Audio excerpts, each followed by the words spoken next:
രാജ്യത്തെ മറ്റ് സംസ്ഥാനങ്ങളെ അപേക്ഷിച്ച് തൊഴിലാളികൾക്ക് ഏറ്റവും അധികം കൂലി നൽകുന്ന ഒരു സംസ്ഥാനം കേരളമാണ്.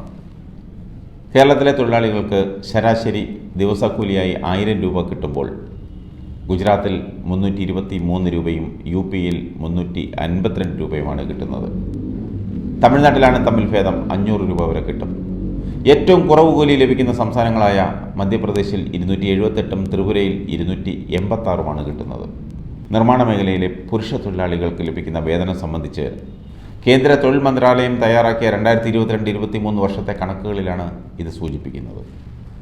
കേരളം എല്ലാ കാര്യത്തിലും നമ്പർ 1 എന്ന് പറയാൻ വെമ്പുന്നവരും സർക്കാരിനെ അനുകൂലിക്കുന്നവരും ഇടത് തൊഴിലാളി പ്രസ്ഥാനങ്ങളും ഈ കണക്ക് ഏറെ പ്രചരിപ്പിക്കുകയും സമൂഹ മാധ്യമങ്ങളിലെ ഇടത് ഹാൻഡിലുകളിൽ ഏറെ ആഘോഷിക്കുകയും ചെയ്യുകയാണ്. കേരളത്തിൽ അസംഘടിത മേഖലയിൽ കൂലിപ്പണി ചെയ്യുന്ന ഒരു തൊഴിലാളിക്ക് 900 മുതൽ 1000 രൂപ വരെ കൂലി ലഭിക്കുന്നുവെന്നത് വാസ്തവമാണ്.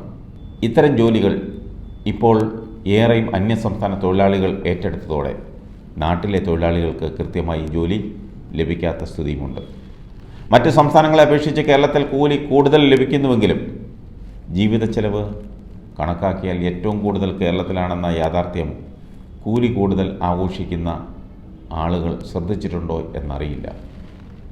നിത്യോപയോഗ സാധനങ്ങളുടെ വില നിലവാരത്തിൽ ഇതര സംസ്ഥാനങ്ങളെ അപേക്ഷിച്ച് ഏറെ അന്തരമുണ്ട് നമ്മുടെ സംസ്ഥാനത്ത്. ഉപഭോക്തൃ സംസ്ഥാനമായ നമ്മുടെ കൊച്ചു കേരളത്തിൽ മറ്റ് സംസ്ഥാനങ്ങളെക്കാൾ പല മടങ്ങാണ് മിക്ക സാധനങ്ങളുടെയും വില. കൂലിപ്പണിക്കാർക്ക് വേതനം കൂടുതൽ ലഭിക്കുമ്പോൾ സർക്കാർ എയ്ഡഡ് പൊതുമേഖലാ സ്ഥാപനങ്ങളിലൊഴികെ വൈറ്റ് കോളർ ജോലി ചെയ്യുന്ന അഭ്യസ്തവിദ്യരായ യുവതി യുവാക്കളെ സംബന്ധിച്ച് കേരളത്തിൽ തുച്ഛമായ ശമ്പളം മാത്രമാണ് ലഭിക്കുന്നത്. അതൊരു യാഥാർത്ഥ്യമാണ്. 8000 രൂപ മുതൽ 15000 രൂപ വരെയാണ് ഇവർക്ക് പ്രതിമാസ ശമ്പളമായി ലഭിക്കുന്നത്. കൂടുതൽ ശമ്പളം ലഭിക്കുമെന്ന പ്രതീക്ഷയിലാണ് കേരളത്തിൽ നിന്നുള്ള അഭ്യസ്തവിദ്യർ വിദേശ രാജ്യങ്ങളിലേക്ക് വ്യാപകമായി തൊഴിൽ തേടി കുടിയേറുന്നത്. അസംഘടിത തൊഴിലാളികൾക്ക് കേരളത്തിൽ മെച്ചപ്പെട്ട ദിവസവേതനം ലഭിക്കുമ്പോഴും സംഘടിത പരമ്പരാഗത മേഖലകളിലെ തൊഴിലാളികളുടെ സ്ഥിതി പരമദയനീയമാണ്. വലിയൊരു വിഭാഗം ജനങ്ങളും ഏർപ്പെട്ടിരിക്കുന്ന കയർ, കശുവണ്ടി, കൈത്തറി തൊഴിൽ തുടങ്ങിയ പരമ്പരാഗത തൊഴിൽ മേഖലകൾ തകർന്നടിഞ്ഞിട്ട് കാലങ്ങൾ എത്രയായി. സംഘടിത തൊഴിലാളി പ്രസ്ഥാനങ്ങളുടെ ഈറ്റില്ലമായ കേരളത്തിലെ ഈ തൊഴിൽ മേഖലകളുടെ പുനരുദ്ധാരണത്തിനോ പ്രശ്നപരിഹാരത്തിനോ തൊഴിലാളി സംഘടനകൾ പോലും മുൻകൈ എടുക്കുന്നില്ല. ഇതാണ് കേരളം ഇന്ന് നേരിടുന്ന ഗുരുതരമായ തൊഴിൽ പ്രതിസന്ധി.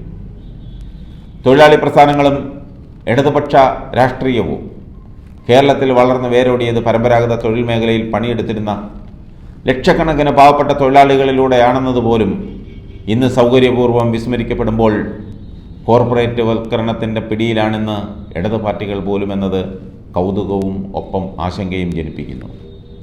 പരമ്പരാഗത വ്യവസായങ്ങളായ കയറിൻ്റെയും കശുവണ്ടിയുടെയും ഈറ്റില്ലമായ കൊല്ലം ജില്ലയിൽ ഇന്ന് ഈ 2 വ്യവസായങ്ങളും ഇതുമായി ബന്ധപ്പെട്ട ലക്ഷക്കണക്കിന് തൊഴിലാളികളും നേരിടുന്ന പ്രതിസന്ധിയുടെ വ്യാപ്തി മാത്രം മനസ്സിലാക്കിയാൽ മതിയാകും ഈ മേഖലയിലെ അരക്ഷിതാവസ്ഥ വ്യക്തമാകാൻ. തൊഴിലാളി പ്രസ്ഥാനങ്ങൾ പോലും തൊഴിലാളികളെ മറക്കുന്നു. പിന്നെങ്ങനെ നമ്മുടെ നാട് രക്ഷപ്പെടും? പല കുലത്തൊഴിലുകൾ പോലും ചെയ്യാനാളില്ല. പുതുതലമുറ അത്തരം തൊഴിലുകൾ ചെയ്യാൻ മുന്നോട്ട് വരുന്നില്ല. ഒന്നും വേണ്ട, പറമ്പിൽ തേങ്ങയിടാൻ ആളിനെ കിട്ടുമോ? അതുകൊണ്ടെന്താ, പണ്ടത്തെ തെങ്ങിൻ തോപ്പുകളൊന്നും ഇന്ന് കാണാനേ ഇല്ല. നമുക്കാവശ്യമുള്ള തേങ്ങ തമിഴ്നാട്ടിൽ നിന്നാണ് വരുന്നത്.